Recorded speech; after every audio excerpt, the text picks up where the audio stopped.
Ça y est, la Turquie sort de sa réserve. Le président turc Recep Tayyip Erdogan a menacé Israël. Et il dit, je cite, si jamais le Pakistan ne parvient pas à la paix entre les belligérants et que par ailleurs Israël continue d'attaquer l'Iran et le Liban, la Turquie va faire son entrée en matière, mesdames et messieurs.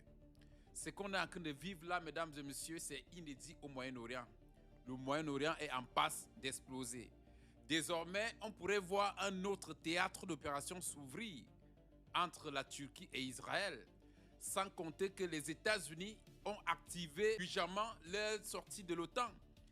Et les experts nous disent que, en fait, c'était pour se désengager de l'OTAN et avoir la liberté, les mains libres de bombarder la Turquie en cas d'attaque contre Israël. Mesdames et messieurs, ce qui est en train de se passer, on est en train de vivre des heures sombres de notre histoire. Au Pakistan, les négociations se sont soldées à un fiasco sans précédent.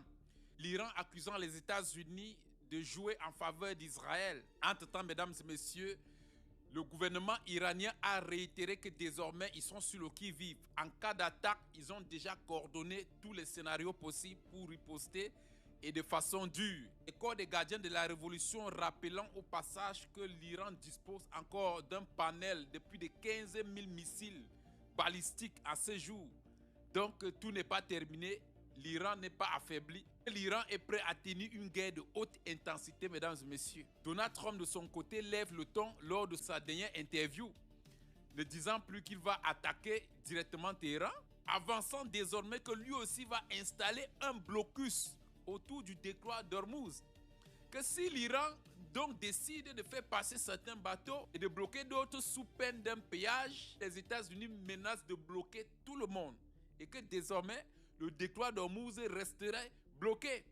Par ailleurs, Donald Trump a dit que les États-Unis ont des réserves pétrolières conséquentes qui peuvent tenir sur près de 10 ans et que les États-Unis fourniraient tous ceux qui sont dans le besoin en pétrole.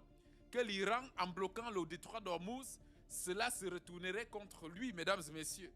Ce sur quoi on est en train de vivre, on est en train d'assister à un bras de fer inédit. Ce qui est sûr aujourd'hui, devant le monde entier, les États-Unis sont rétractés. Désormais, ils ne veulent plus aller directement pour détruire ou anéantir l'Iran tel que Donald Trump, par des menaces voilées, a tantôt avancé avant le début du cessez-le-feu. Désormais, les États-Unis veulent utiliser des armes silencieuses et redoutables pour nuire à l'Iran et faire tomber le régime iranien. Mesdames et messieurs, ce qu'on a constaté lors des négociations, en fait, les États-Unis ne sont pas partis pour négocier. Ils sont partis